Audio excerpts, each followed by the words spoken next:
नमस्कार दोस्तों।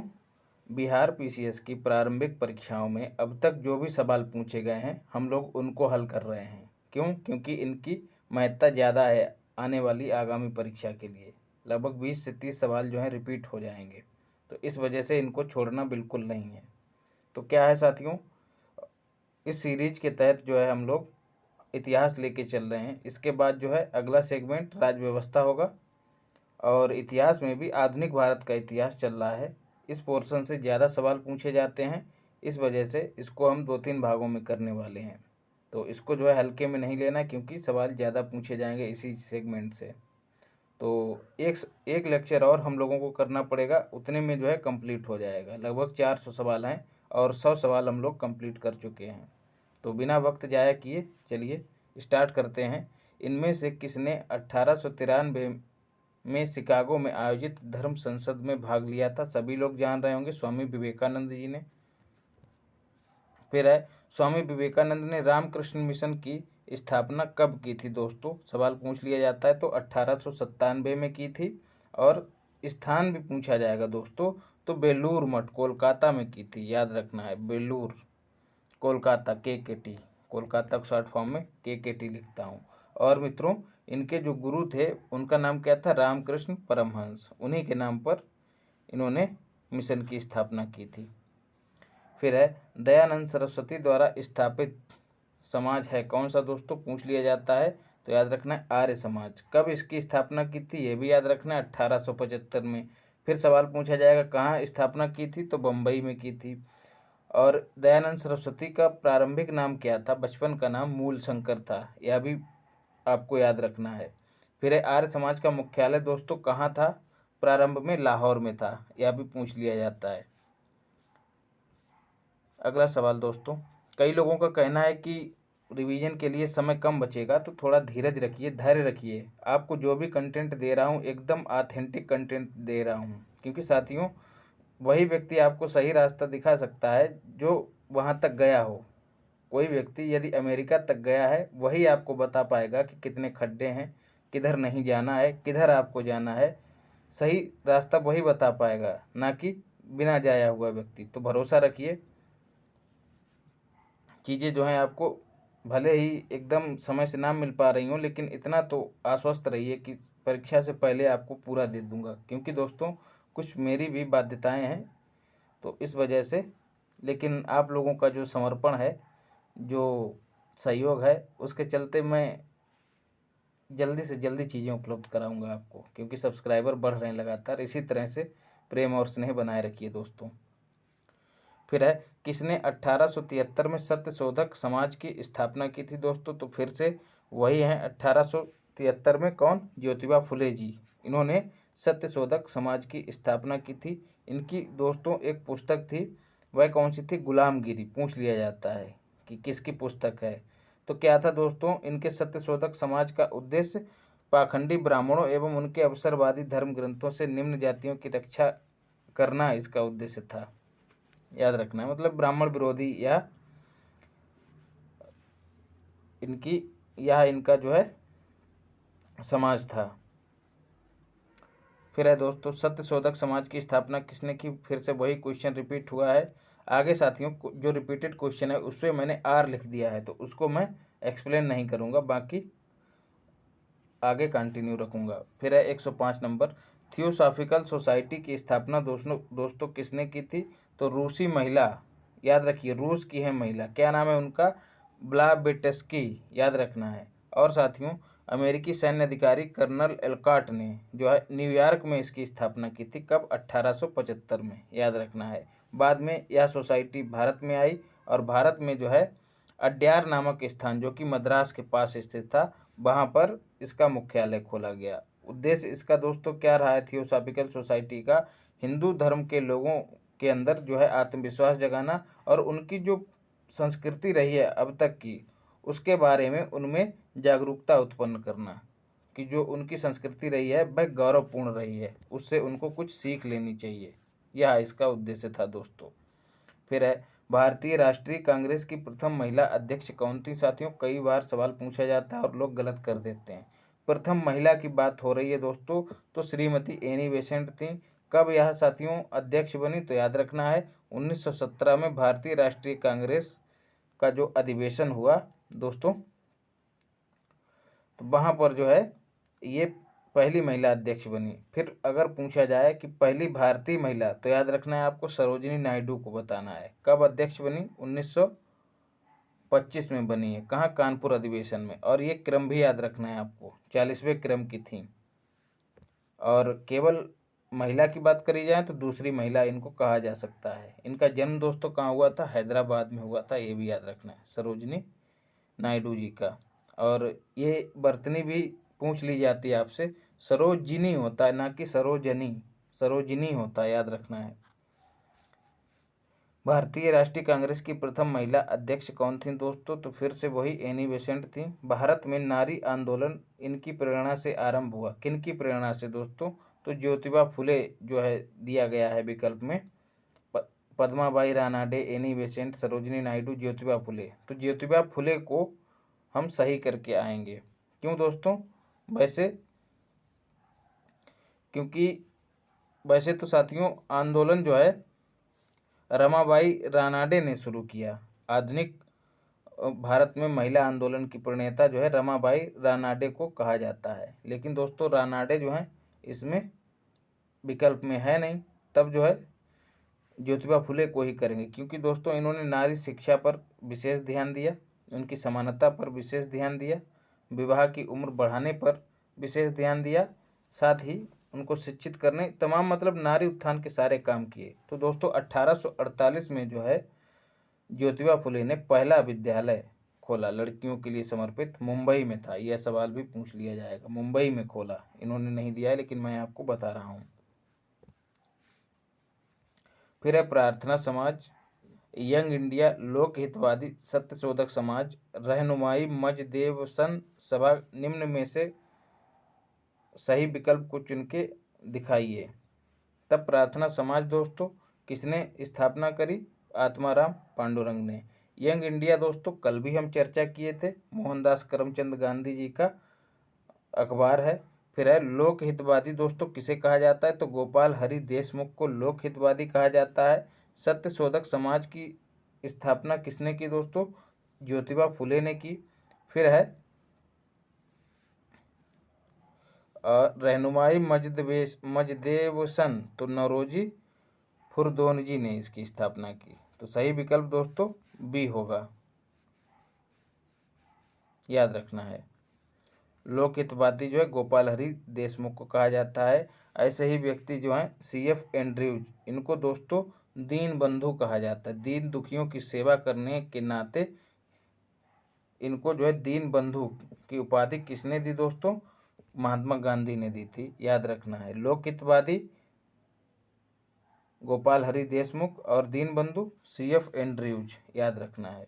नाई धोबी बंद सामाजिक बायकॉट का एक स्वरूप था 1919 में, मतलब एक तरह का आंदोलन चलाया गया बायकॉट करके। तो यह कहाँ चलाया गया दोस्तों, किसानों के द्वारा प्रतापगढ़ जिले में चलाया गया था, याद रखना है। नाई और धोबी ने जो है अपनी सेवाएं देना बंद कर दिया था। अब सोचो बाल काटने बंद कर दे आपके मोहल्ले का बार्बर, तो देखिए कितनी सारी समस्याएं धीरे धीरे उपजने लगती हैं। तो नाई धोबी बंद जो है सामाजिक बहिष्कार से संबंधित था। बाबा रामचंद्र जो थे इसके अगुआ थे आंदोलन के। रामचंद्र जो थे महाराष्ट्र के थे, ब्राह्मण परिवार में पैदा हुए थे। पूछ लिया जाएगा इनका जन्म स्थान कहाँ है, तो विकल्प में प्रतापगढ़ भी रहेगा या अवध भी रहेगा, लेकिन आपको भ्रमित नहीं होना है। फिर पंजाब भूमि हस्तांतरण अधिनियम कब पारित किया गया दोस्तों, तो सही जवाब है 1900 ईस्वी में। फिर है अगला, अवध के एका आंदोलन का उद्देश्य क्या था दोस्तों, तो लगान का नगद में परिवर्तन, मतलब जो लगान लिया जाए वह नगद लिया जाए, इसी वजह से अवध में एका आंदोलन चलाया गया था। कब चलाया गया था दोस्तों, 1921 में। 21 के अंत में देखिए दोस्तों एक है, तो एक से जो है एका को कनेक्ट कर लीजिएगा, तब जो है यह वर्ष याद रहेगा आपको। कहाँ कहाँ चलाया गया दोस्तों, हरदोई, बाराबंकी, बहराइच, सीतापुर। जी हाँ दोस्तों, मुख्य उद्देश्य क्या था, लगान का नगद में परिवर्तन। जी हाँ, लगान जो था अभी तक फसल के रूप में ले लिया जाता था, जो भी खाद्यान्न पैदा होता था वो ले लिया जाता था, लेकिन किसानों को इसमें नुकसान का एहसास हुआ। क्यों साथियों? क्योंकि अनाज की कीमतें बढ़ गई थी। तो स्वाभाविक सी बात है, कम अनाज बेच के ज़्यादा कीमत वसूल की जा सकती प्राप्त की जा सकती है, और ज़्यादा कीमत मिलेगी तो भुगतान भी आसानी से किया जा सकेगा। इसी वजह से यह आंदोलन किया गया था। फिर है स्वामी सहजानंद सरस्वती का संबंध दोस्तों किससे था? बहुत महत्वपूर्ण है दोस्तों। बिहार के किसान आंदोलन के ये जन्मदाता थे, इन्होंने ही इसको आगे बढ़ाया था। तो दोस्तों बिहार प्रांतीय किसान सभा की स्थापना इन्होंने इसी उद्देश्य से की, क्योंकि वहाँ के किसानों को न्याय मिल सके। अब स्थापना वर्ष पूछ लिया जाएगा, तो 1929 में की थी। याद रखना है, जमींदारी प्रथा का उन्मूलन, कृषकों को मालिकाना अधिकार दिलाना इत्यादि इसके उद्देश्य थे, और किसानों के प्रति इनकी सेवाओं के कारण इन्हें किसान प्राण की भी संज्ञा दी जाती है। स्वामी सहजानंद निम्न में से किससे संबंधित हैं दोस्तों? तो पुनः वही सवाल, बिहार में जातीय आंदोलन। देखिए, हाथ कंगन को आरसी क्या और पढ़े लिखे को फारसी क्या। आप ही देखिए कि रिपीट सवाल जो हैं कितने ज़्यादा हो रहे हैं, तुरंत ही मिल जा रहे हैं रिपीटेड क्वेश्चन। तो इस वजह से इसको छोड़ा नहीं जा सकता है। फिर इनमें से, जी हाँ, टेलीग्राम के लिए लिंक दिया गया है, इसको ज्वाइन कर लीजिएगा। वहाँ पर जो भी अपडेट हैं आपको मिलते रहेंगे, पीडीएफ भी मिलती रहेगी। इनमें से कौन बिहार में किसान आंदोलन के साथ जुड़े थे? तो पुनः साथियों, इस बार सहजानंद सरस्वती तो नहीं, लेकिन राजेंद्र प्रसाद जी हैं। विकल्प में और कौन कौन है? CR दास, भगत सिंह, मोतीलाल नेहरू। स्वाभाविक सी बात है, राजेंद्र प्रसाद ही होंगे। 1946 में जो अंतरिम सरकार गठित की गई थी, उसमें राजेंद्र प्रसाद जी को खाद्य एवं कृषि मंत्री बनाया गया था, और संविधान सभा के ये अध्यक्ष भी थे दोस्तों। संविधान लागू होने के बाद भारत के पहले राष्ट्रपति भी बने, ये भी याद रखना है। सुरक्षा प्रकोष्ठ की नीति दोस्तों किससे संबंधित है? तो वारेन हेस्टिंग से संबंधित है। क्या है सुरक्षा प्रकोष्ठ की नीति दोस्तों? वारेन हेस्टिंग और बेलजली जो है इस नीति से संबंधित थे। इसके तहत दोस्तों एक बफर स्टेट ये लोग बना के चलते थे। बफर स्टेट जैसे दो राज्यों के बीच कोई एक राज्य होना, तो क्या करेगा, ये बीच वाला राज्य जो है किसी दूसरे राज्य की पहले राज्य से रक्षा करेगा। तो ऐसा ही दोस्तों एक प्रांत था अवध, तो वह भी चाइना की तरफ से रक्षा करता था, नेपाल की तरफ से रक्षा करता था अंग्रेजों की। तब जो है ये अवध को ही बफर स्टेट के रूप में स्थापित करने के लिए प्रयासरत थे, और इन्होंने किया भी। क्या करते थे दोस्तों, यहाँ पर जो भी शासक होता था, जो भी रजवाड़ा होता था, उससे ये पैसा लेते थे और अपनी सेना यहाँ बिठा देते थे। कहते थे तुम्हारी रक्षा के बदले में तुम्हें हमें धन देना पड़ेगा, और हम जो है तुम्हारी रक्षा करेंगे। तो यही इनकी सुरक्षा प्रकोष्ठ की नीति थी। उम्मीद करता हूँ आप लोग समझ गए होंगे। फिर है निम्नलिखित में किसने बंगाल में द्वैध शासन प्रणाली को समाप्त किया? दोस्तों कल भी हम इस पर चर्चा किए, वारेन हेस्टिंग ने समाप्त किया दोस्तों। लगाई किसने थी, लागू किसने की थी द्वैध शासन प्रणाली? रॉबर्ट क्लाइव ने की थी। याद रखना है, 1765 में की थी और 1772 में लगाई गई थी। 1765 में दोस्तों शुरुआत हुई थी और 1772 में इसको समाप्त किया गया था, 7 साल बाद।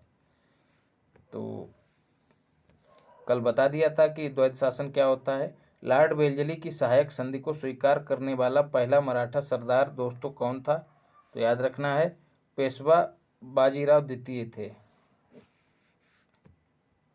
फिर है एक सवाल और पूछ लिया जाता है दोस्तों कि निश्चित धन के बदले उसकी सीमाओं की रक्षा करने का वचन दिया जाता था, जैसा कि अभी मैं ऊपर बता चुका हूँ, यही है सहायक संधि। तो सहायक संधि स्वीकार करने वाले पहले राज्य पूछ लिए जाते हैं। तो सबसे पहला राज्य दोस्तों 1765 में अवध था, उसके बाद 1798 में हैदराबाद था, फिर मैसूर था, फिर तंजौर, और फिर अवध। ये क्रम याद रखिएगा, ये सवाल जरूर पूछ लिया जाता है। तो क्रम जो है याद रखने के लिए एक ट्रिक है दोस्तों, HMT, अभी पहनो भाई साहब।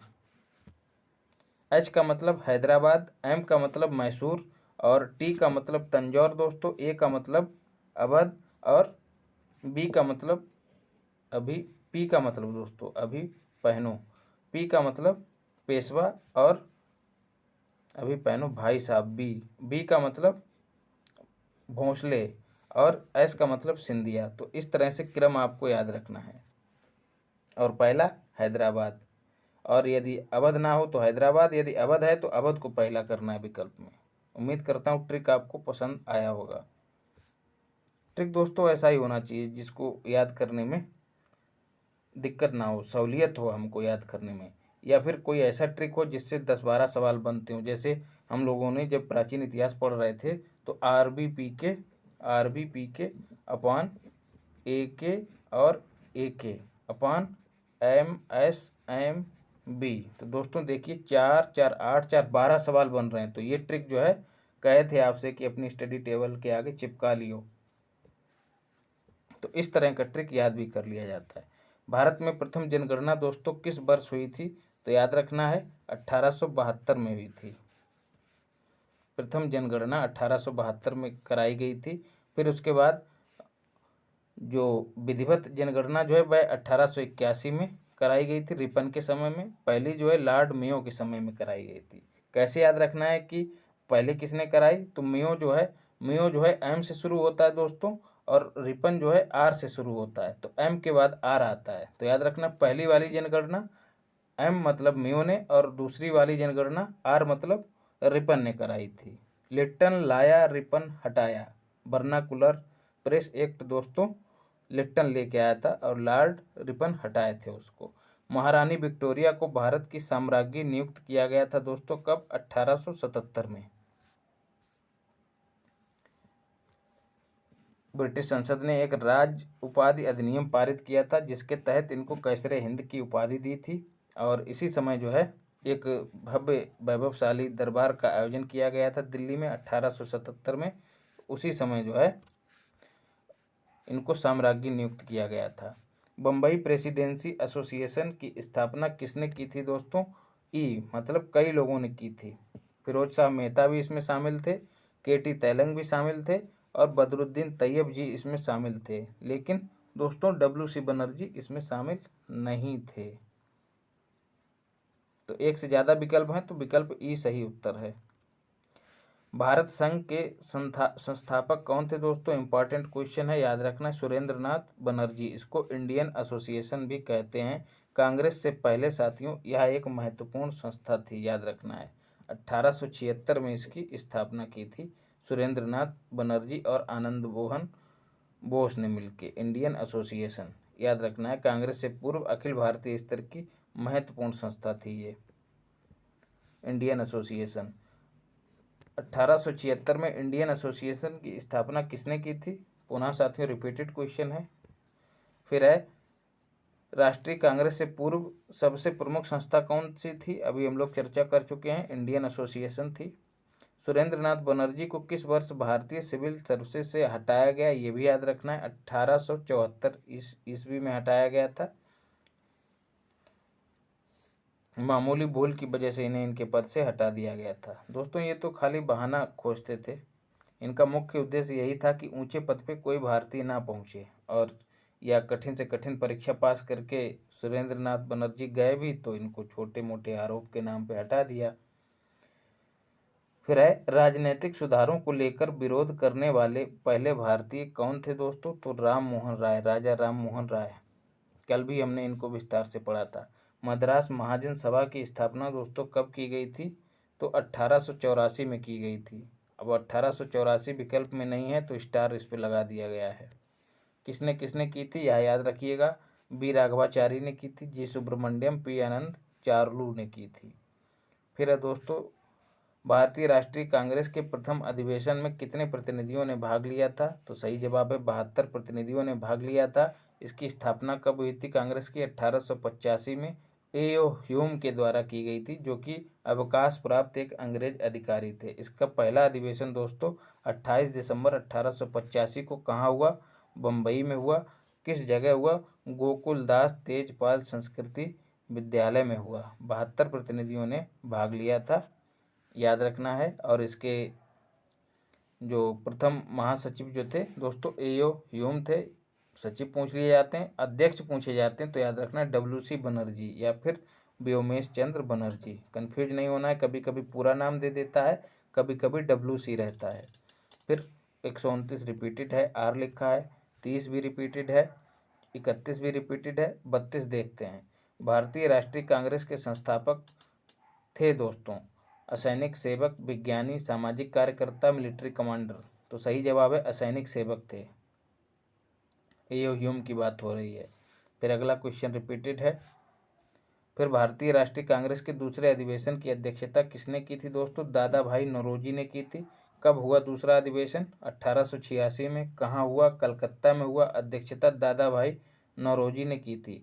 और इसी अधिवेशन में दोस्तों इंडियन एसोसिएशन जो सुरेंद्र नाथ बनर्जी का था, वह जो है कांग्रेस में उसका विलय कर दिया गया। दादा भाई नौरोजी ने कुल 3 बार जो है कांग्रेस की अध्यक्षता करी अधिवेशनों की, यह भी पूछ लिया जाता है।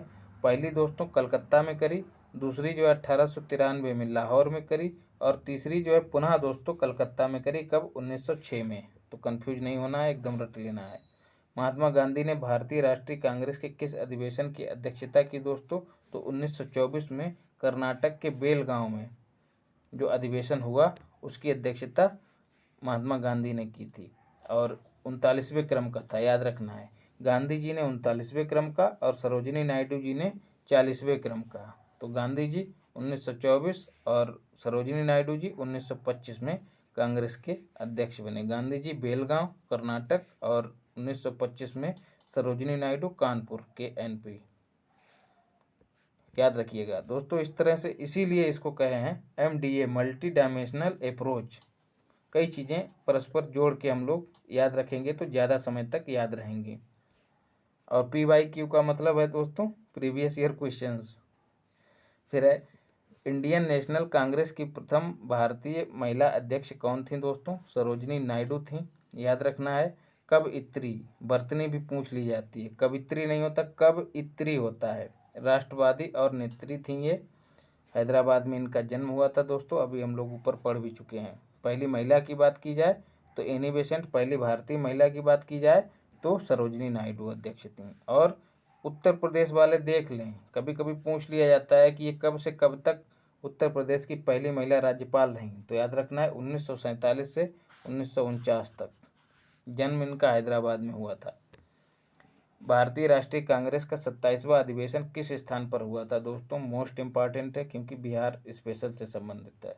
तो याद रखना है 1912 में हुआ था। कहाँ? बांकीपुर में हुआ था। अध्यक्षता किसने की थी? RN मुधोलकर ने की थी। इस अधिवेशन में एओ ह्यूम को जो है कांग्रेस का पिता कहा गया था। पुस्तक poverty and un British rule in India दोस्तों किसने लिखी? तो सभी जान रहे होंगे, दादा भाई नौरोजी ने लिखी थी। इन्हीं को जो है साथियों great grand father of India भी कहा जाता है। फिर किसने कहा था कांग्रेस आंदोलन ना तो लोगों द्वारा प्रेरित था, ना ही उनके द्वारा सोचा या योजनाबद्ध किया गया? तो याद रखना सर सैयद अहमद खान ने कहा था। यह कथन पूछ लिया जाता है। 1888 में इन्होंने एक संस्था बनाई जिसका नाम था यूनाइटेड इंडियन पैट्रियोटिक एसोसिएशन। जी हाँ दोस्तों, इसका उद्देश्य जो गैर हिंदू लोग थे, मतलब मुस्लिम समुदाय को जो है कांग्रेस के लोगों से दूर रखना था। फिर मुझे विश्वास है कि कांग्रेस अपने विनाश की तरफ जा रही है, और मेरी यह बड़ी इच्छा है कि भारत में रहते इसके शांतिप्रिय निधन के लिए इसका सहायक बनूं। यह कथन दोस्तों किसका था? तो लॉर्ड कर्जन का था। याद रखना है बंगाल विभाजन के लिए यह उत्तरदायी रहा है। और इसका एक कथन और है दोस्तों कि मेरी नीति यही रही है कि मैं किसी तरह से कांग्रेस को नपुंसक बना दूं। कर्जन ने कांग्रेस अध्यक्ष के नेतृत्व में प्रतिनिधिमंडल से मिलने से इनकार कर दिया था। ऐसे भी पूछ लिया जाता है सवाल। फिर है निम्न में से किस वायसराय के कार्यकाल में भारतीयों को राय बहादुर और खान बहादुर उपाधियां प्रदान करना प्रारंभ किया गया? तो याद रखना है लॉर्ड लिट्टन के समय में। इसी समय राय बहादुर और खान बहादुर की उपाधियां दी जाती थी। और हम पहले भी बात कर चुके हैं, वर्नाकुलर प्रेस एक्ट जो है 1878 में लिट्टन ही लेके आया था। ट्रिकल लिट्टन लाया और रिपन हटाया। अधिकतर नरमपंथी नेता जो थे वो दोस्तों कहाँ से थे? वो जो थे शहरी क्षेत्रों से थे। जी हाँ साथियों, नरमपंथी नेता जो थे वो यह मानते थे कि सरकार जो है वो भ्रमित है, वह अभी यहाँ की जनता को अच्छे से नहीं जानती है। तो उनका मानना ये था कि संवैधानिक दायरे में रहते हुए, मतलब सरकार के दायरे में रहते हुए ही हमको स्वशासन प्राप्त करना चाहिए। तो यही नरमपंथी नेताओं का उद्देश्य था। तो इनमें दोस्तों कौन कौन शामिल थे नरमपंथी नेताओं में? दादा भाई नौरोजी, फिरोज शाह मेहता, व्योमेश बनर्जी, सुरेंद्र नाथ बनर्जी। ठीक है साथियों, ये प्रबुद्ध वर्ग था, जान रहा था कि शासन कैसे होता है। तो स्वाभाविक सी बात है, ये शहरी क्षेत्रों से संबंधित होगा। तो इसमें वकील, डॉक्टर, इंजीनियर, पत्रकार जैसे पेशेवर लोग शामिल थे। निम्न में कौन उपग्रंथी, सुधार कर लीजिएगा, उग्रपंथी नहीं था दोस्तों? तो गोपाल कृष्ण गोखले ये उदारवादी दल से संबंधित थे, जैसा कि अभी हमने ऊपर देखा है। बाकी बाल गंगाधर तिलक, मदन लाल और ऊधम सिंह, ये तीनों ही उग्रवादी दल से संबंधित थे, या फिर क्रांतिकारी दल से भी कह सकते हैं, या फिर गरम दल भी कह सकते हैं उसको। भारतीय सेवक समाज, जी हाँ साथियों, जो गरम दल जो था वो हिंसक गतिविधियों का सहारा लेके भी प्राप्त कर लेना चाहता था, मतलब मुखर होके आज़ादी लेने में विश्वास रखता था। बाकी क्रांतिकारी जो है वो दूसरे लोगों को कहा जाता है, जैसे उनको आतंकवादी भी कह दिया जाता है। चंद्रशेखर आज़ाद हो गए, भगत सिंह हो गए। अगला सवाल, भारत सेवक समाज की स्थापना किसने की दोस्तों? तो गोपाल कृष्ण गोखले ने की। इसको कभी कभी इस नाम से भी पूछ लिया जाता है, सर्वेंट ऑफ इंडिया सोसाइटी। 1905 में पूना में की थी, यह वर्ष भी याद रखिएगा। फिर रिपीटेड क्वेश्चन छोड़ते हैं उसको। रजनी पामदत्त ने कहा कि वे साम्राज्यवाद से लड़ते भी थे और सहयोग भी करते थे। उन्होंने किस राजनीतिक गठबंधन के बारे में यह कहा था रजनी पामदत्त ने? तो याद रखना है, भारतीय राष्ट्रीय कांग्रेस के लिए कहा था कि वे लड़ते भी हैं और बाद में सलाह भी कर लेते हैं।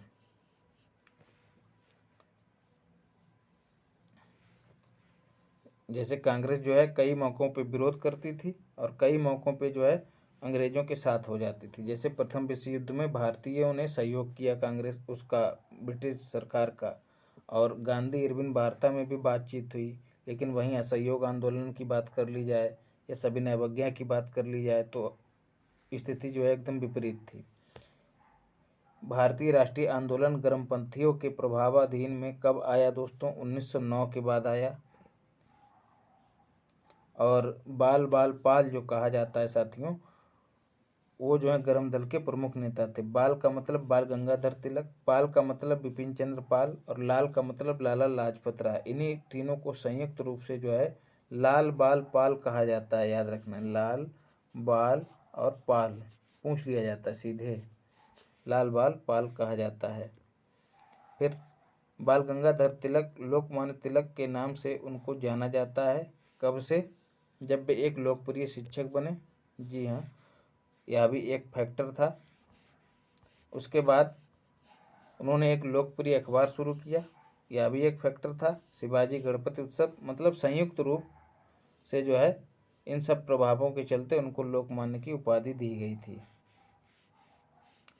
फिर निम्न में से कौन सा नेता कांग्रेस के गरम दल से संबंधित था?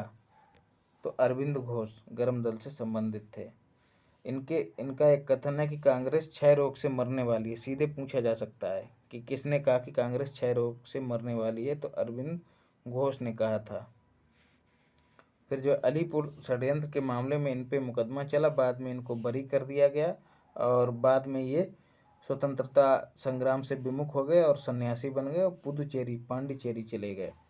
नेशनल काउंसिल ऑफ एजुकेशन की स्थापना दोस्तों कब हुई थी? 15 अगस्त 1906 को हुई थी। याद रखना है, स्वदेशी आंदोलन जब चलाया जा रहा था तो जो भी अंग्रेज़ों की संस्थाएं थीं उनका बहिष्कार किया जा रहा था। तो ऐसे में शिक्षण व्यवस्था भी अपनी होनी चाहिए स्वदेशी, तो इसी उद्देश्य से इसकी स्थापना की गई थी 15 अगस्त 1906 को। फिर राष्ट्रीय आंदोलन में निम्न में से किसको नरम दलीय के तौर पर नहीं जाना जाता है?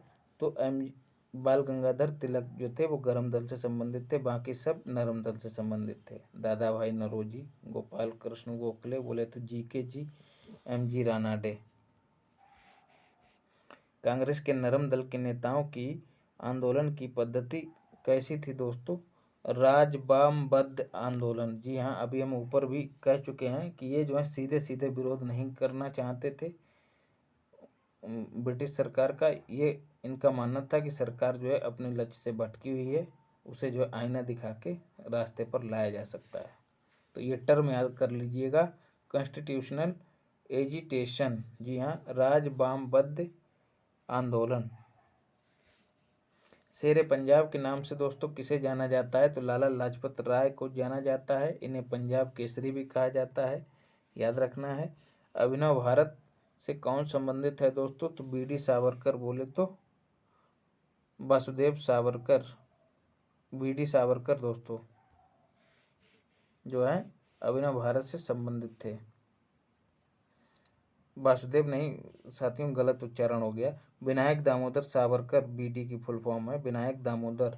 1899 में जो है स्थापित जो पत्रिका थी दोस्तों, मित्र मेला जो संगठन था, पत्रिका नहीं, मित्र मेला जो संगठन था, वही 1904 में जो है अभिनव भारत में परिवर्तित कर दिया गया था।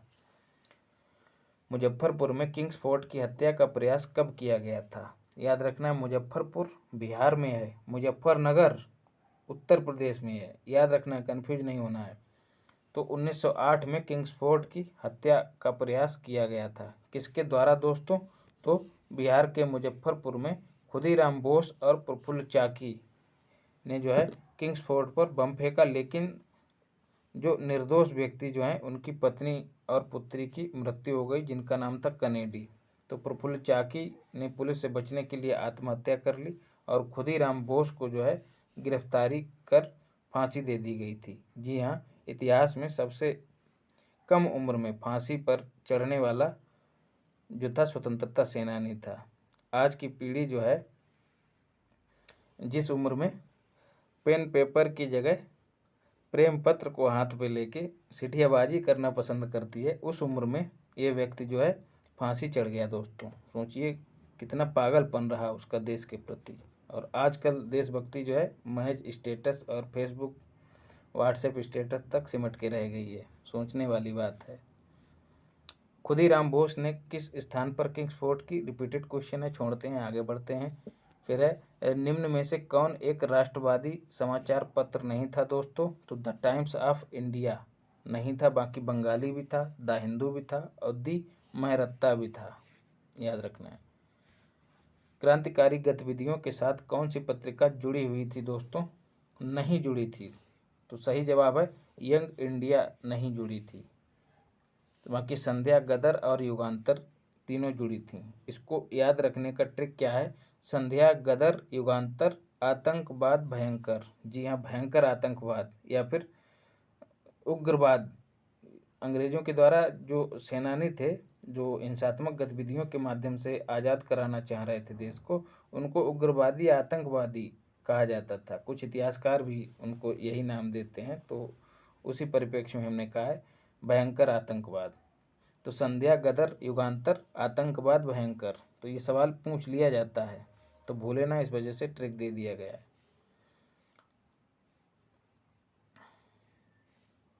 1913 में दोस्तों सोहन सिंह भकना ने जो है Hindustan Association of Pacific coast नामक संस्था की स्थापना की, जिसने गदर नामक अखबार निकाला और यही अखबार के नाम से जो है इस संस्था का नाम भी आगे चल के गदर रख दिया गया। तो 1913 में इसकी स्थापना हुई थी, याद रखना है। नीचे दिए गए विकल्पों में से राष्ट्रवादी समाचार पत्रों द हिंदू, केसरी, बंगाली, हिंदुस्तानी सुधारक के संपादकों के नाम लिखिए दोस्तों। तो याद रखना है, एकदम रट लेना भैया। द हिंदू किसका था? जी सुब्रमण्यम अय्यर का था। बाल गंगाधर तिलक का केसरी था। बंगाली किसका था? सुरेंद्रनाथ बनर्जी का। हिंदुस्तानी किसका था? गंगा प्रसाद वर्मा का। और सुधारक जो था गोपाल कृष्ण गोखले का था। यहाँ पर साथियों यदि बाल गंगाधर तिलक की बात करें तो इनके दो समाचार पत्र थे, एक तो केसरी था और दूसरा था मराठी। अब याद रखना है, कभी कभी भाषा पूछ ली जाती है। तो दोस्तों मराठी जो था इसकी भाषा थी इंग्लिश, अंग्रेजी भाषा थी। वहीं केसरी की क्या थी? मराठी। तो इस तरह से याद रखिएगा, जो केसरी था वो मराठी था, जो मराठी था वो इंग्लिश में था। कंफ्यूज नहीं होना है। इस तरह की चीज़ें दोस्तों आपको किताबों में नहीं मिलेंगी। मंथन करके कंटेंट तो बहुत कुछ है दोस्तों, लेकिन क्या है कि कुछ संसाधन जो हैं वो सीमित पड़ जा रहे हैं, इस वजह से चीज़ें आपके समक्ष नहीं ला पा रहा हूँ। नहीं तो इतना मारक कंटेंट रखता हूँ कि यदि आपने फॉलो कर लिया तो प्री रुकने वाला नहीं है। ये तो आपको सहयोगात्मक रूप से चीज़ें दे रहा हूँ। यदि पूरी स्ट्रेटेजी के साथ कंटेंट आपको उपलब्ध करा दूँ तो कहीं और भटकने की ज़रूरत ही नहीं पड़ेगी। लेकिन क्या है, वही संसाधनों की दिक्कत है। तो इसी तरह प्रेम और स्नेह बनाए रखिए। यदि संभव हुआ तो आगे हम लोग मिल के काम करेंगे इन चीज़ों पे। पहले तो जो मेन बैरियर है प्री, उसको फोड़ना है। स्वराज मेरा जन्म सिद्ध अधिकार है दोस्तों, मैं इसे पाकर रहूंगा, किसने कहा था? तो बाल गंगाधर तिलक ने कहा था। सवाल पूछा जाता है कहा कब था? तो 1916 में कहा था स्वराज मेरा जन्म सिद्ध अधिकार है। जो लखनऊ अधिवेशन हुआ था, जहाँ पर मुस्लिम लीग और भारतीय राष्ट्रीय कांग्रेस जो है वो एक हुए थे। स्वराज मेरा जन्म सिद्ध, फिर से वही रिपीटेड क्वेश्चन। भारतीय क्रांति की जननी दोस्तों किसे कहा गया है? महत्वपूर्ण है। तो सही जवाब है मैडम भीकाजी रुस्तम कामा को कहा जाता है। ये जो हैं दादा भाई नौरोजी की निजी सचिव रही हैं दोस्तों। जर्मनी के स्टुटगार्ट में इन्होंने आयोजित अंतर्राष्ट्रीय सोशलिस्ट सम्मेलन में भारतीय झंडे का ध्वजारोहण किया, मतलब उसको फहराया था। और इसीलिए इनको जो है भारतीय क्रांति की माँ कहा जाता है, मदर ऑफ इंडियन रिवोल्यूशनरी, याद रखना है दोस्तों। और ये जो थी पारसी खानदान से संबंधित थी। फिर रिपीटेड क्वेश्चन फिर है, लंदन में इंडिया हाउस के संस्थापक कौन थे दोस्तों? लंदन में जो क्रांतिकारी गतिविधियां हैं उनको चलाने के लिए कई भारतीय जो हैं लंदन गए, अमेरिका गए और वहाँ पर विभिन्न प्रकार की संस्थाएं स्थापित की इसी उद्देश्य से। तो उनमें से एक था इंडिया हाउस। इसकी स्थापना दोस्तों श्याम जी कृष्ण वर्मा ने की थी। कब की थी पूछ लिया जाता है, 1905 में की थी। और इन्होंने इंडियन होम रूल सोसाइटी की स्थापना की थी। वहाँ पर इन्होंने इंडिया हाउस की भी स्थापना की थी और यहीं से एक समाचार पत्र निकाला, ये भी पूछ लिया जाता है, जिसका नाम था सोशियोलॉजिस्ट।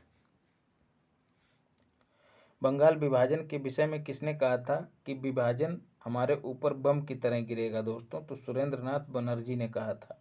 बंग भंग के बाद कौन सा आंदोलन शुरू हुआ दोस्तों? तो स्वदेशी आंदोलन शुरू हुआ। अभी हम लोग इसको पीछे भी इस पर बात कर चुके हैं। फिर है, हाँ, एक सवाल ये पूछ लिया जाता है कि ब्रिटिश सरकार ने जो है बंगाल विभाजन करने की जो है बंगाल का विभाजन करने की घोषणा कब की थी? तो 20 जुलाई 1905 को की थी, याद रखना है। बाद में इसके विरोध में टाउन हॉल कलकत्ता में लोग इकट्ठे हुए और स्वदेशी आंदोलन की इन लोगों ने घोषणा कर दी। फिर अंततः 16 अक्टूबर 1905 को बंगाल का विभाजन कर दिया गया। और उस समय जो गवर्नर जनरल था वो कौन था दोस्तों? कर्जन था, याद रखना है, कर्जन। फिर है, लॉर्ड कर्जन द्वारा 1905 में किया गया बंगाल विभाजन कब रद्द हुआ? तो 1911 में रद्द हुआ साथियों। दिल्ली दरबार जब मनाया गया, जब जॉर्ज पंचम और उनकी महारानी आई साथियों। दरबार का मतलब ये होता है एक तरह से शक्ति प्रदर्शन, लोगों को दिखाना, भौकाल टाइट करना। 1911 में इसका आयोजन हुआ था। तो जो है दिल्ली में दरबार लगा था और इसी दरबार में इस जॉर्ज पंचम ने यह डिसीजन लिया था कि बंगाल और विभाजन को रद्द कर दिया जाए।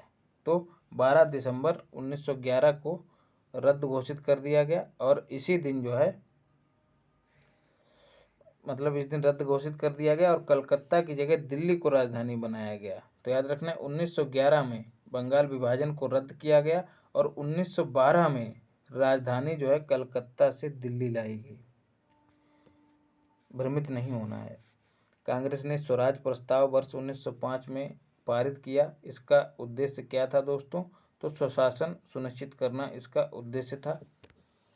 जी हाँ, स्वराज संबंधी प्रस्ताव पर सर्वप्रथम 1905 में बनारस अधिवेशन में चर्चा की गई थी और 1906 में कलकत्ता अधिवेशन में यह पारित किया गया। अब सवाल बनता है बनारस अधिवेशन की अध्यक्षता किसने की थी?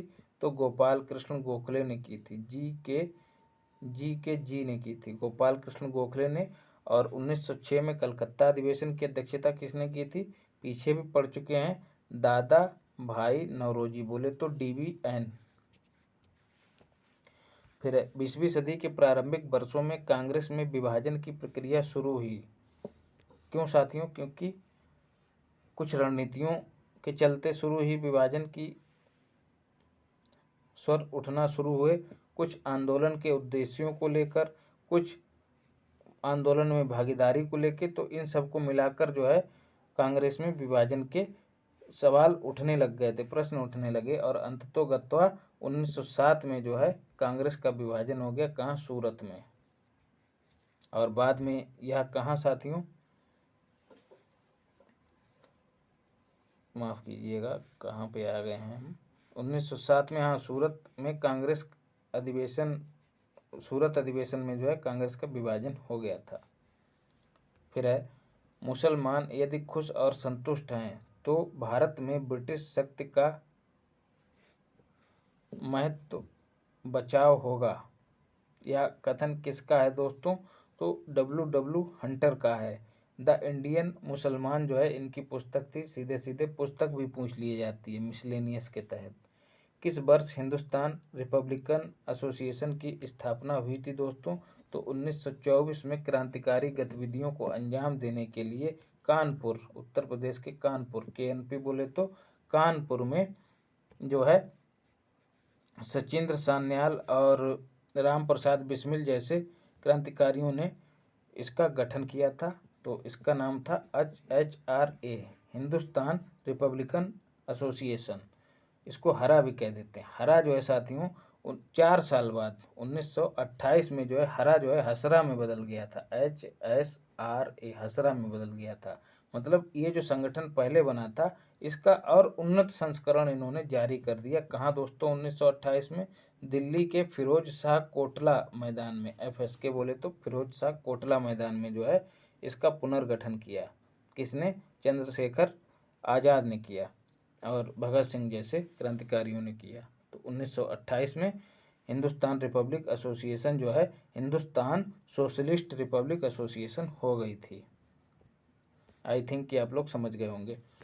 फिर है, बंगाल विभाजन की घोषणा कब की गई थी दोस्तों? अभी हमने पहले भी पढ़ा है।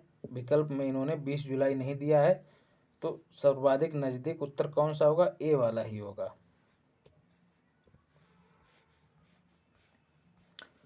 फिर है, करजन बायली की हत्या के आरोप में किसे मृत्युदंड दिया गया दोस्तों? तो मदन लाल धिंगरा को दिया गया। याद रखना है, करजन बायली की हत्या लंदन में मदन लाल धिंगरा ने कर दी थी,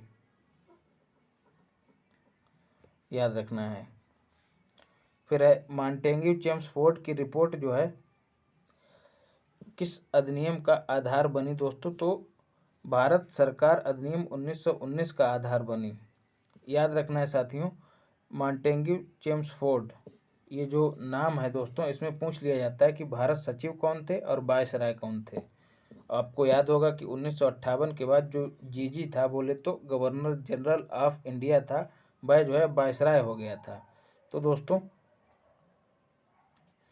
मॉन्टेग्यू जो पहले है दोस्तों वह भारत सचिव और जो बाद में है वह वायसराय। तो बाद और वायसराय दोनों में वाह है, तो याद रखना है जो बाद वाला है वह वायसराय है। TGT PGT में पूछ लिया जाता है। और इसी अधिनियम के तहत प्रांतों में पहली बार द्वैध शासन लागू किया गया था।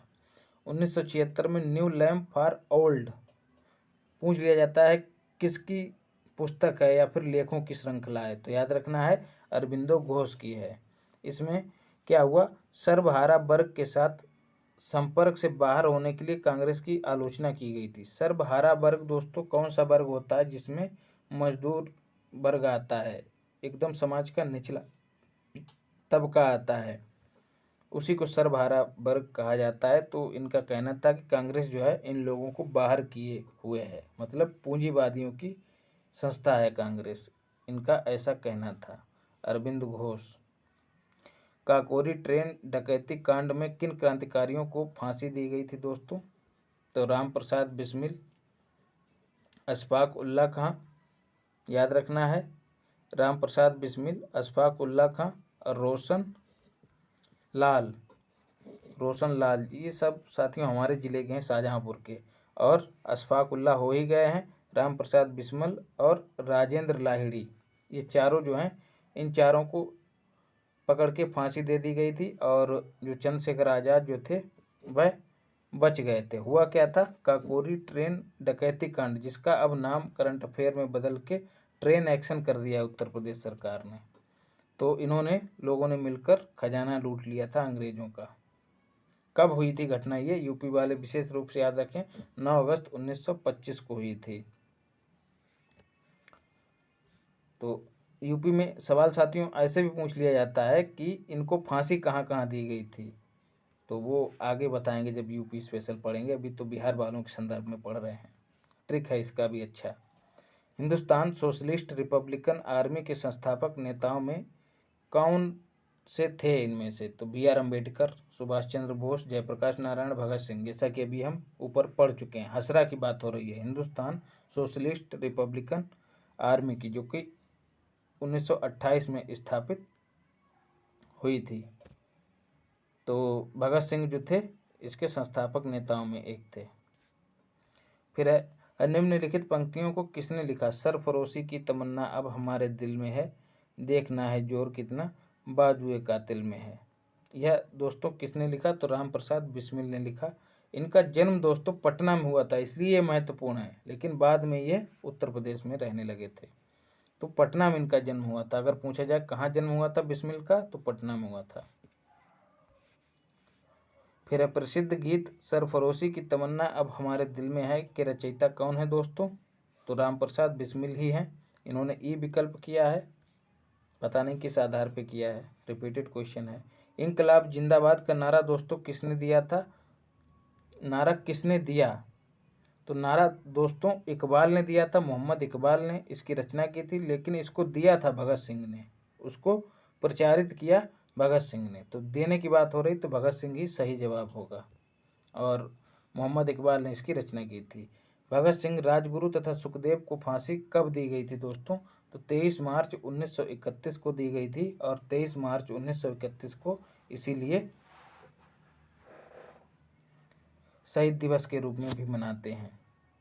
और सवाल पूछा जाता है किस आरोप में दी गई थी, तो लाहौर षड्यंत्र के आरोप में इन पे मुकदमा चला और सिद्ध भी हुआ, इसीलिए भगत सिंह, राजगुरु और सुखदेव को फांसी दी गई थी, याद रखना है।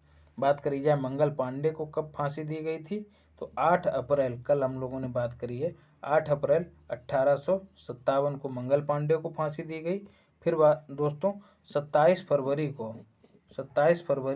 1931 को जो है चंद्रशेखर आज़ाद को फांसी दे दी गई थी। मतलब भगत सिंह से पहले ही ये फांसी पे इन्होंने अपनी प्राण न्यौछावर कर दिए देश के लिए।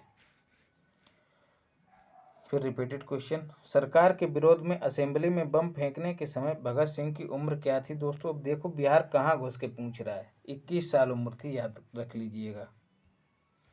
फिर है, अनुशीलन समिति दोस्तों क्या था, अनुशीलन समिति जो थी एक क्रांतिकारी संगठन थी, याद रखना है। फिर है, 1913 में पटना में अनुशीलन समिति की एक शाखा की स्थापना किसने की थी, 1913 में पटना में अनुशीलन समिति की एक शाखा की स्थापना दोस्तों सचेंद्र सान्याल ने की थी, याद रखना है। फिर चिटगांव शस्त्र छापा मारी की योजना किसने बनाई थी, तो सूर्य सेन ने बनाई थी दोस्तों। इनको मास्टर दा के नाम से भी जाना जाता है, या बंगाल से संबंधित थे, और बंगाल में इन्होंने अंग्रेजों के विरुद्ध एक इंडियन रिपब्लिकन आर्मी का गठन किया था, एक सेना का गठन किया था, IRA का गठन किया था दोस्तों।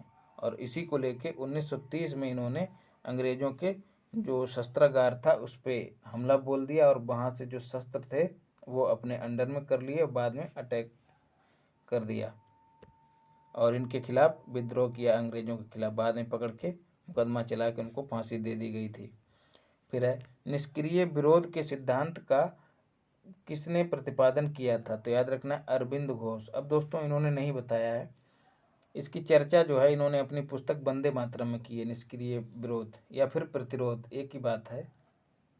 निष्क्रिय प्रतिरोध का दोस्तों मतलब यह है कि वैसा कोई काम ना करना जिससे अंग्रेज़ों को मदद पहुंचती हो, जैसे इनकी अदालतों का बहिष्कार कर देना, उनमें अपनी शिकायतें लेके ना जाना, इनके विद्यालयों में पढ़ने ना जाना इत्यादि जो इनकी संस्थाएं थीं उनका बहिष्कार कर देना था। तो इसी को निष्क्रिय विरोध कहा जाता है या फिर निष्क्रिय प्रतिरोध। इन्होंने कहा, किसने? अरविंद घोष ने। ऐसे ही अगर सवाल पूछा जाए सक्रिय प्रतिरोध, तो साथियों कुछ हाथ पैर चला के मतलब शारीरिक गतिविधियों के द्वारा इनका विरोध करना जो है सक्रिय प्रतिरोध का हिस्सा था। जैसे होली जलाना इनके कपड़ों की। गदर पार्टी की स्थापना दोस्तों कब हुई थी? तो 1913 में हुई थी। गला बैठ सा गया है।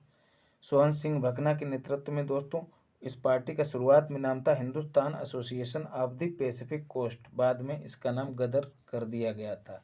लाला हरदयाल भी इसी से जुड़े हुए थे।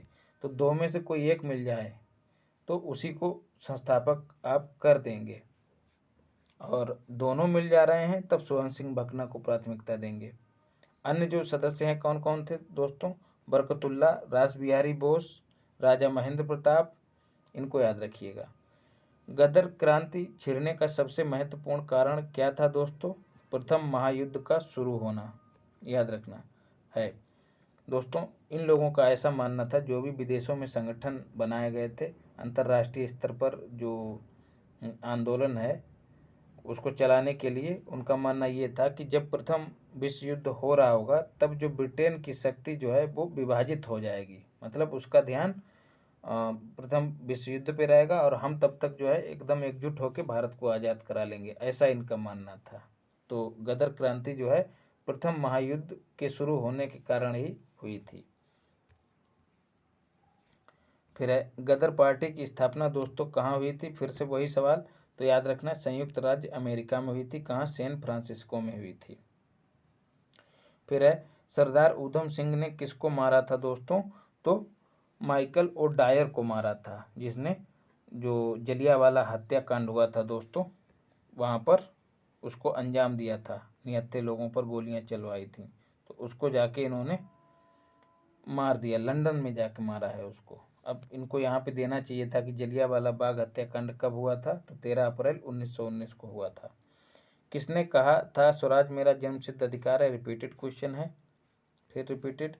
स्वराज आम जनता के लिए होना चाहिए, केवल वर्गों के लिए नहीं, मतलब उच्च वर्गों के लिए होना चाहिए था, यहाँ पे उच्च वर्गों के लिए नहीं। या सूत्र किसका है? तो याद रखना है सी राजगोपालाचारी का है।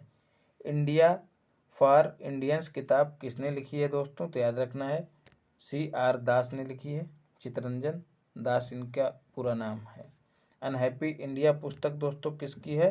तो अनहैप्पी इंडिया जो है लाला लाजपत राय की पुस्तक है। निम्नलिखित में से किस नेता ने 1906 में कलकत्ता कांग्रेस अधिवेशन की अध्यक्षता की थी दोस्तों? हम ऊपर बात कर चुके हैं, दादा भाई नौरोजी ने की थी। और निम्नलिखित में किसने ऑल इंडिया मुस्लिम लीग की स्थापना की थी दोस्तों? तो नवाब सलीमुल्लाह खां ने की थी। याद रखना है आगा खां के नेतृत्व में शिमला में जो है एक प्रतिनिधि मंडल गया था, जिसका कहना था कि हमको मुसलमानों के जो है हितों का संरक्षण होना चाहिए, कुछ ऐसी नीतियां बनाओ। बाद में जो है दोस्तों ढाका के नवाब सलीमुल्लाह खां ने अखिल भारतीय लीग के गठन का प्रस्ताव किया दोस्तों, और जो है इसकी स्थापना ढाका में ही कर दी थी। बाद में जो है लखनऊ में मुस्लिम लीग का मुख्यालय बनाया गया, और जो पहला अधिवेशन हुआ उसके अध्यक्ष जो हैं आगा खां बनाए गए। तो याद रखना है यदि आगा खां और नवाब सलीमुल्लाह दोनों हैं विकल्प में, तब आपको नवाब सलीमुल्लाह करके आना है। यदि नवाब सलीमुल्लाह नहीं है तो आगा खां करना है। फिर है मिंटो में 1906 में मिंटो में शिमला में मिले मुसलमानों के शिष्टमंडल ने प्रार्थना क्या की थी? मिंटो से में नहीं, मिंटो से। तो इन्होंने मुसलमानों के हितों के संरक्षण की बात की थी। और यह प्रतिनिधिमंडल किसके नेतृत्व में गया था? तो आगा खां के नेतृत्व में गया था। पृथक निर्वाचन क्षेत्र की भी बात की थी। पृथक निर्वाचन क्षेत्र का मतलब साथियों मुस्लिम प्रत्याशी खड़ा होगा और उसको जो है मुस्लिम जनता ही चुनेगी। तो एक तरह से विभाजनकारी यह नीति थी पृथक निर्वाचन मंडल वाली। फिर आदमी अपनी अपनी जाति से खड़ा होगा और अपनी अपनी जाति से वोट ले लेगा और जीत जाएगा। तो इस तरह से देश जो है अखंड देश के तहत नहीं रह पाता, विखंडित हो जाता। फिर है, किस अधिनियम ने भारत में पृथक निर्वाचक मंडल का आरंभ किया दोस्तों? ऐसा इन्होंने कर भी दिया था, तो याद रखना है भारतीय परिषद अधिनियम 1919। इसको मार्ले मिंटो सुधार भी कहते हैं। इन्होंने इसका क्रम गड़बड़ कर दिया है, मार्ले मिंटो सुधार, मार्ले पहले करिएगा। तो अभी अभी मैंने ट्रिक बताया जो बाद में होगा, मिंटो बाद में। तो मिंटो कौन थे दोस्तों? मिंटो वायसराय थे। मार्ले कौन हुए फिर? भारत सचिव हुए। फिर है, निम्न में किसका योगदान होम रूल लीग की स्थापना में नहीं था? तो टी.एस. एलकॉट का नहीं था दोस्तों। टी.एस. एलकॉट जो थे थियोसॉफिकल सोसाइटी से संबंधित थे। फिर पूछ लिया जाता है कि तिलक ने जो है अप्रैल 1916 में और एनी बेसेंट ने सितंबर 1916 में, मतलब तिलक के बाद एनी बेसेंट ने जो है होम रूल लीग की स्थापना की, उसकी शुरुआत की। तो दोनों लोगों ने होम रूल लीग स्थापित की, लेकिन तिलक ने अपनी पहले की, एनी बेसेंट ने बाद में की। किस अधिवेशन में होम रूल समर्थक अपनी राजनीतिक शक्ति का सफलतापूर्वक प्रदर्शन कर सके दोस्तों? तो 1906 के लखनऊ अधिवेशन में।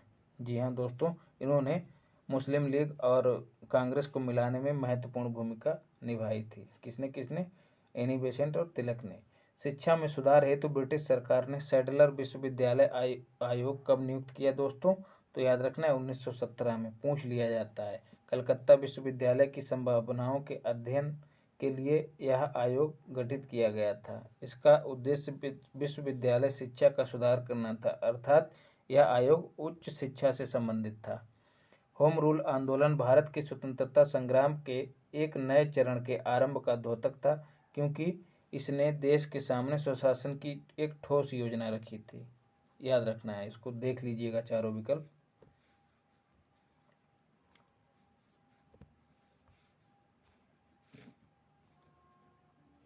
फिर है, बंगाल विभाजन के प्रत्याघात के रूप में कौन सा आंदोलन शुरू हुआ था दोस्तों? तो स्वदेशी आंदोलन शुरू हुआ था जब बंगाल का विभाजन हो गया था। कब? 16 अक्टूबर 1905 को। तो जो है उस दिवस को शोक दिवस के रूप में मनाया गया था। रविंद्रनाथ टैगोर ने जो है एक दूसरे को राखियां बांधकर एकजुटता का प्रदर्शन करने की अपील की थी। तो याद रखना है। तो इसी के विरोध में जो है लोगों ने स्वदेशी को अपनाया और विदेशी का बहिष्कार किया। विदेशी वस्त्रों की होलियां जलाई गईं। तो स्वदेशी आंदोलन जो है बंगाल विभाजन की प्रतिक्रिया स्वरूप उत्पन्न हुआ था। नोआखाली काल में महात्मा गांधी के सचिव कौन थे दोस्तों? तो प्यारे लाल जी थे। याद रखना है। और इनकी जो बहन थी सुशीला नैयर, वो उनकी व्यक्तिगत चिकित्सक थी। और नोआखाली दोस्तों कहाँ था उस समय? बंगाल में था, जब वहाँ पर दंगे भड़के हुए थे। निम्न में से महात्मा गांधी का भारत में पहला सत्याग्रह दोस्तों कौन सा था? तो चंपारण सत्याग्रह था दोस्तों। 1915 में लौटे थे गांधी जी अफ्रीका से। तो डेट कौन सी थी? 9 जनवरी। क्योंकि ये अफ्रीका से लौटे थे दोस्तों, तो इसी उपलक्ष्य में भारत सरकार प्रतिवर्ष 9 जनवरी को प्रवासी भारतीय दिवस के रूप में मनाती है। और हाल ही में दोस्तों कहाँ मनाया जा रहा है प्रवासी भारतीय सम्मेलन? इंदौर में मनाया गया है। तो याद रखना है। गुयाना के राष्ट्रपति जो हैं इस बार चीफ गेस्ट थे। चंपारण जिले में दोस्तों इन्होंने 1917 में अपना पहला सत्याग्रह किया। और वहाँ पर साथियों क्यों किया? क्योंकि तीन कठिया पद्धति वहाँ पर चलन में थी, जिसके तहत किसान जो थे वो बाध्य थे अपनी जमीन के 3/20वें भाग पर नील की कृषि करने के लिए। दोस्तों नील की कृषि से उनको पैसा कम मिलता था किसानों को, और उसकी खेती करने के बाद उसकी उर्वर क्षमता जो है भूमि की वो कम हो जाती थी। नील के पौधों की जड़ें जो हैं वो गहराई में चली जाती थी, जिससे उसको पुनः जो है जोतने खोदने में दिक्कत होती थी। और जैसा कि कल हम ददनी प्रथा पढ़े थे, उसके तहत ये एग्रीमेंट कर लेते हैं पहले से ही, एक तरह से एमएसपी निर्धारित कर देते हैं, लेकिन इनका जो मूल्य होता है वो बहुत कम होता है, तो उसी पे उनको बेचना पड़ता। फलस्वरूप उनको उनकी आय कम होती थी किसानों की, और उनको टैक्स देना पड़ता था। टैक्स देने के लिए लोन लेते थे, लोन लेने के लिए ऊंची दरें रहती थी, चुकता हो नहीं पाता था, तो ज़मीन से हाथ धो देना पड़ता था। तो इस तरह से उत्पीड़न होता था। तो इसी के विरोध में गांधी जी ने वहाँ पर चंपारण में जाकर सत्याग्रह पहली बार चलाया। तो पूछ लिया जाता स्थान। और दोस्तों, किसके कहने पर महात्मा गांधी जी गए थे चंपारण? तो याद रखना है, राजकुमार शुक्ला जी के कहने पर गए थे। अब है, किस कॉलेज में गांधी जी ने पढ़ाई की थी? तो याद रखना है, कॉलेज की बात हो रही है तो श्यामल दास कॉलेज भावनगर गुजरात में इन्होंने पढ़ाई की थी गांधी जी ने। और इन्होंने अपने कानून की पढ़ाई लंदन से की थी। फिर है, कौन सा भारत में गांधी जी का प्रथम सत्याग्रह आंदोलन था जिसमें उन्होंने सविनय अवज्ञा का प्रयोग किया था? तो अभी हम लोग बात कर चुके हैं चंपारण। क्या होता है साथियों सविनय अवज्ञा? जैसा कि नाम से विदित है, सविनय, विनय के साथ, अवज्ञा करना मतलब बात ना मानना। जैसे आपका बेहद ही प्रिय मित्र हो और यदि आप उससे कहें कि भाई मुझको नोट्स दे दो 4 दिन के लिए, और वह बड़ा ही विनम्रता के साथ मना कर दे कि माफ़ करो मित्र, मैं आपको नोट्स नहीं दे सकता, तो इसी को कहते हैं सविनय अवज्ञा करना, प्रेम के साथ अवज्ञा करना। तो ऐसा ही गांधी जी ने चंपारण में किया। कब? 1917 में। किसने यूरोपियन नील बागान मालिकों द्वारा किसानों के शोषण की तरफ गांधी जी का ध्यान आकर्षित किया? तो अभी हम पढ़ चुके हैं, राजकुमार शुक्ल ने। गांधी जी को चंपारण आने का न्योता किसने दिया? फिर से वही राजकुमार शुक्ला। फिर है दोस्तों, रिपीटेड क्वेश्चन छोड़ने के बाद, प्रसिद्ध नाटक नील दर्पण जिसमें इंडिगो की खेती करने वाले किसानों के दमन का चित्रण किया गया था, उसकी रचना किसने की दोस्तों? दीनबंधु मित्र ने की थी। और इसका नाम क्या था? नील दर्पण। तो उसमें वही जो नील की खेती करते थे किसान, उन्हीं की दीन दशा का वर्णन किया गया है। और नील विद्रोह जो था साथियों 1859 में किया गया था। ये चंपारण से अलग था दोस्तों, याद रखना है। और संथाल विद्रोह मिलान करने के लिए पूछ लिया जाता है। संथाल विद्रोह 1855, नील विद्रोह 1859, पावना विद्रोह 1873। और नील विद्रोह की शुरुआत दोस्तों जो है 1859 में कहाँ से हुई थी? बंगाल के नदिया जिले के गोविंदपुर गांव से हुई थी। और नेता कौन थे? दिगंबर बिश्वास और विष्णु विश्वास।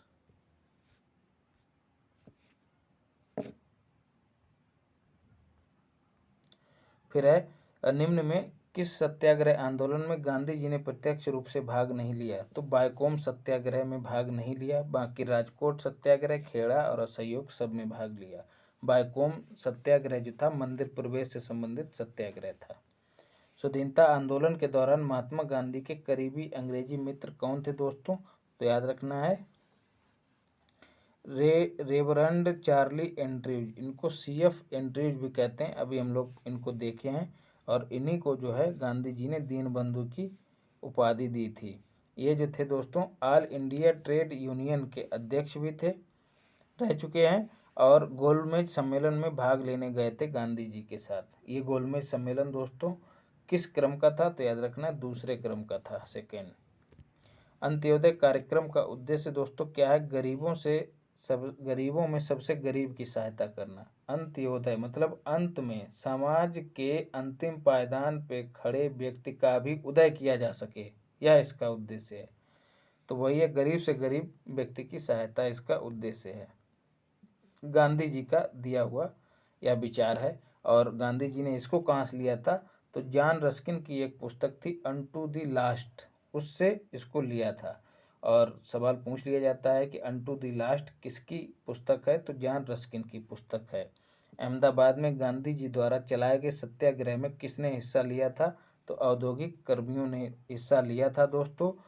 जो मजदूर थे मिल के, अहमदाबाद में काटन मिल थी, वहाँ पर जो मजदूर थे वो अपने बोनस को लेके हड़ताल कर रहे थे। और जो मिल मालिक थे वो बात मानने को तैयार नहीं थे, लेकिन गांधी जी ने समझा बुझा कर, डरा कर जो है फैसला मजदूरों के पक्ष में कराया। फिर निम्न उद्योगपतियों से कौन से व्यक्ति लंबे समय तक AICC के खजांची रहे और 1930 में जेल में भी गए? तो याद रखना, जमनालाल बजाज गांधी जी के निकट सहयोगियों में से एक थे। भारतीय राष्ट्रीय कांग्रेस के कोषाध्यक्ष थे। राय बहादुर की इन्होंने पदवी त्याग दी थी और 1921 में असहयोग आंदोलन में भाग लिया इन्होंने। रिपीटेड क्वेश्चन छोड़ रहे हैं। चंपारण आंदोलन से कौन संबंधित नहीं था दोस्तों? तो याद रखना, राजेंद्र प्रसाद भी थे, अनुग्रह नारायण, जेबी कृपलानी, जयप्रकाश नारायण अर्थात जेपी इससे संबंधित नहीं थे। यह क्वेश्चन मोस्ट इंपॉर्टेंट है, पूछ लिया जाता है।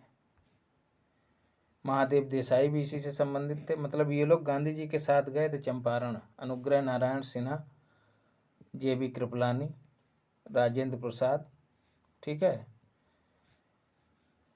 राम मनोहर लोहिया का संबंध चंपारण आंदोलन से नहीं था। अखिल भारतीय किसान सभा के प्रथम सत्र की अध्यक्षता दोस्तों किसने की थी? तो याद रखना है 1936 में लखनऊ में अखिल भारतीय किसान कांग्रेस की स्थापना हुई थी और इसकी अध्यक्षता जो थी साथियों स्वामी सहजानंद सरस्वती ने की थी, याद रखना है।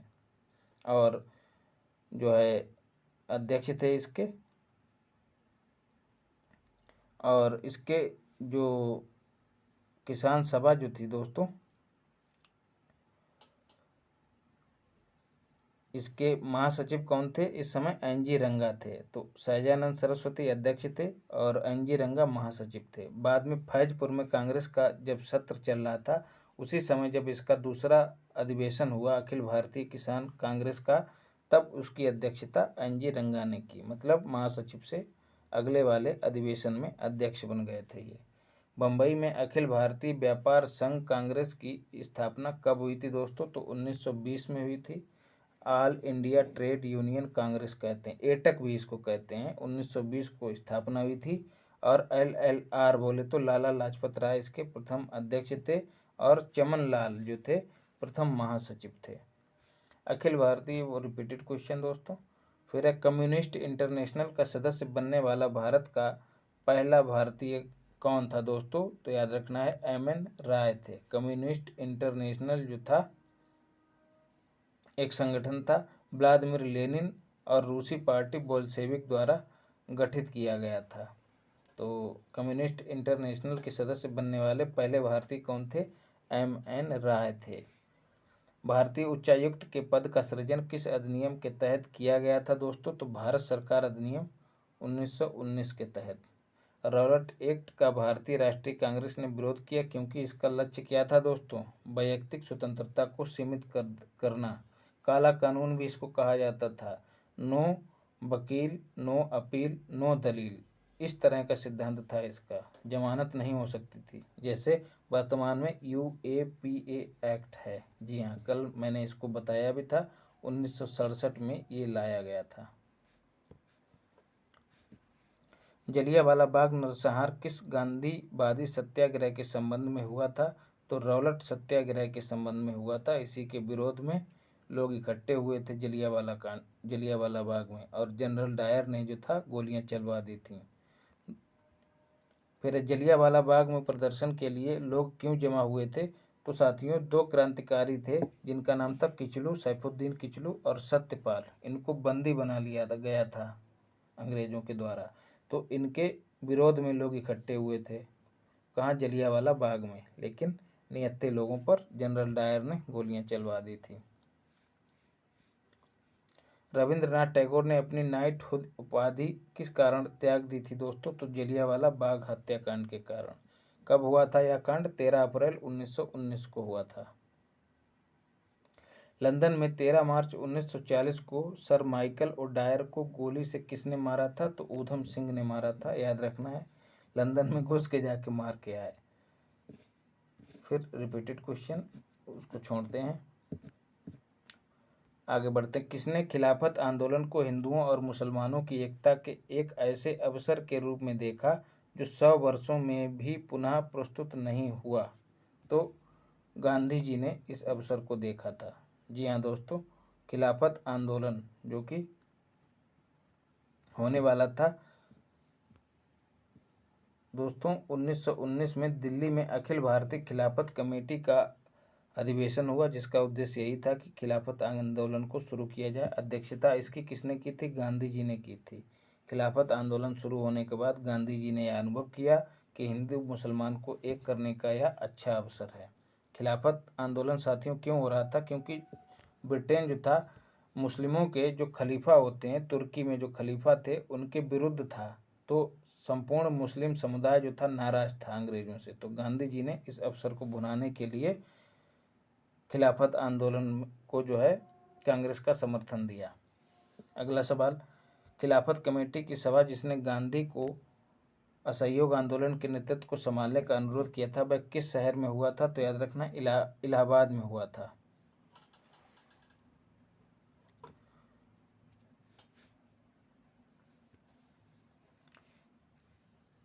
1920 में कलकत्ता में लाला लाजपत राय के नेतृत्व में हुए कांग्रेस के विशेष अधिवेशन में असहयोग आंदोलन प्रारंभ करने का निर्णय लिया गया था। 1 अगस्त 1920 को असहयोग आंदोलन शुरू किया गया था, याद रखना है। और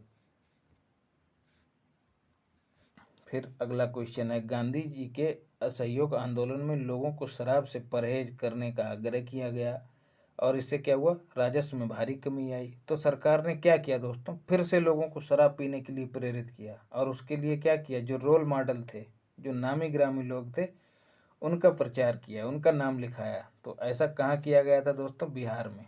आज भी शराबबंदी लागू है बिहार में। तो सिकंदर, जूलियस सीजर, नेपोलियन जैसे लोगों के नाम जो हैं पियक्कड़ों की सूची में लगाए गए थे ताकि लोग इनसे प्रेरित हो सकें। महात्मा गांधी ने खिलाफत आंदोलन का समर्थन क्यों किया था दोस्तों? अभी हम बता चुके हैं कि गांधी जी ने अंग्रेजों के खिलाफ अपने आंदोलन में भारतीय मुसलमानों का सहयोग प्राप्त करना चाहा था, इसीलिए उसका समर्थन किया था।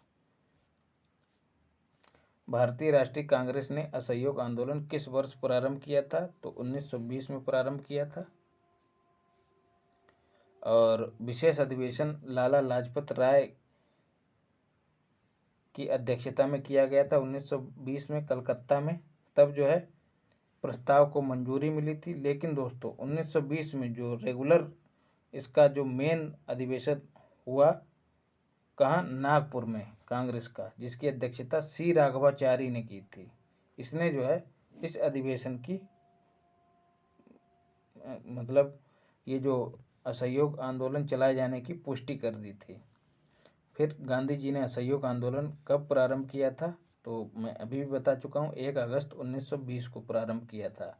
किस क्षेत्र में राहुल सांकृत्यायन 1920 के असहयोग आंदोलन में सक्रिय थे? महत्वपूर्ण है दोस्तों, छपरा में सक्रिय थे। इनका बचपन का नाम बाबा दामोदर दास रखा गया था और ये घुमक्कड़ जिज्ञासा से ओतप्रोत थे। तो इनका एक निबंध है शायद, अथातो घुमक्कड़ जिज्ञासा, हाई स्कूल में शायद पढ़ा था। किस घटना के बाद महात्मा गांधी ने असहयोग आंदोलन को अपनी हिमालय जैसी भूल बताया था? महत्वपूर्ण सवाल है। चौरी चौरा की जो घटना हुई थी दोस्तों, उत्तर प्रदेश के गोरखपुर में हुई थी। कब हुई थी? 4 फरवरी 1922 को। कई किताबों में आपको 5 फरवरी भी मिलेगा, लेकिन सर्वाधिक सटीक जो है वो 4 फरवरी 1922 थी। जी हाँ दोस्तों, आंदोलनकारियों ने जो है वो पुलिस थाने को आग लगा दी, जिसमें कई पुलिसकर्मी जो हैं जिंदा जलकर मर गए और व्यापक स्तर पर हिंसा हुई। और गांधी जी जानते थे कि यदि हिंसा हुई तो आंदोलन चल नहीं सकेगा, तो इन्होंने आंदोलन वापस ले लिया था और इसी को इन्होंने हिमालय जैसी भूल बताया था। किसको? असहयोग आंदोलन को। तो याद रखना है। तो दोस्तों ये कंप्लीट हुआ। एक वीडियो और दूंगा, उससे जो है पूरा आधुनिक भारत का इतिहास कंप्लीट हो जाएगा। उसके बाद हम लोग पॉलिटी पढ़ेंगे और फिर आगे जो भी विषय रहेंगे सब कवर कर लेंगे धीरे धीरे। बस यही है, धीरज रखिए और लगे रहिए शिद्दत के साथ। मिलते हैं अगली क्लास में। धन्यवाद। और हाँ साथियों, लाइक शेयर सब्सक्राइब जरूर करिएगा।